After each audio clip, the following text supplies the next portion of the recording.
একদিকে ব্রিগেডের সভা ডেকেও সেই মতো ভিড় না হওয়ার চাপ, এবং সেখানে রাজ্যের জন্য কোনো ঘোষণাই না করে কিছু গোল গোল কথা বলে প্রধানমন্ত্রী নরেন্দ্র মোদীর উড়ে যাওয়া। অথচ ভোট ঘোষণার ঠিক আগেই মুখ্যমন্ত্রী মমতা বন্দ্যোপাধ্যায়ের ডিএ সহ নানা ভাতা ঘোষণার মাস্টারস্ট্রোক। বিপাকে বঙ্গ বিজেপি। পাশাপাশি কমিশন সব জায়গায় একদিনে ভোট চাইলেও বঙ্গে দুদিনের নির্বাচন ঘোষণা করে বিজেপিকে অস্বস্তিতে ফেলে দিল বলেই দাবি রাজনৈতিক মহলের। তবে দুদফার ভোটকে স্বাগত জানিয়ে ডিএ ঘোষণাকে ভোটের মুখে রাজনৈতিক চমক বলে দাবি বিজেপির রাজ্য সভাপতি শ্রমিক ভট্টাচার্যর। বিরোধী দলনেতা শুভেন্দু অধিকারীর দাবি, আদতে রাজ্য সরকার তার কর্মীদের প্রাপ্য কোনো টাকা দিতে চায় না, বরং কর্মীরা মিথ্যে প্রতিশ্রুতি ও প্রতারণার শিকার হয়। রাজ্যে পুরনো বিধায়কদের প্রায় সকলেই টিকিট পাচ্ছেন, তবে বাদ যাচ্ছেন খড়গপুরের বিধায়ক হিরণ। কিন্তু পাহাড়ের কার্শিয়াং ও কালিম্পং নিয়ে কোনো সিদ্ধান্তে আসতে পারেনি দল। দার্জিলিংয়ে অবশ্য ফের জিএনএলএফ নেতা নীরজ জিম্বাকে সমর্থনের ইঙ্গিত মিলেছে।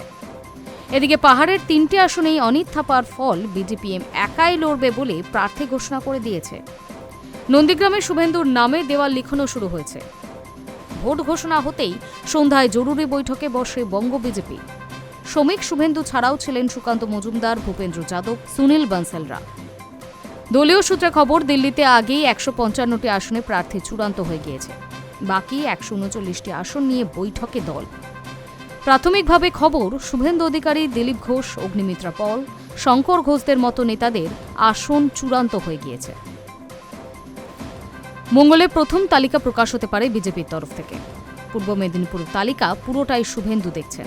সেখানে কাথির একটি আসনে শুভেন্দুর ভাই দিব্যেন্দু, চণ্ডীপুরে শঙ্কুদেব পণ্ডা, তমলুকে প্রাক্তন বিধায়কের পুত্র এক চিকিৎসকের নাম প্রায় ঠিক হয়ে রয়েছে।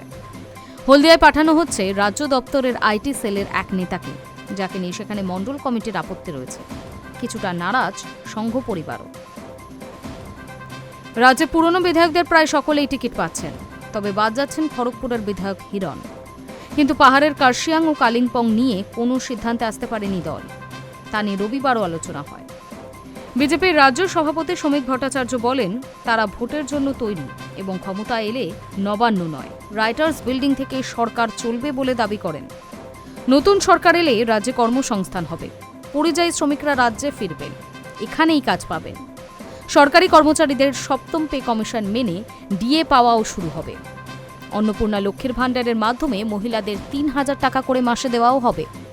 রাজ্যে কেন 2 দফায় ভোট, তা নিয়ে শ্রমিকের প্রতিক্রিয়া। 1 দফায় ভোট হলে হয়তো কিছু মানুষ খুশি হতেন, তা হল না। High news network.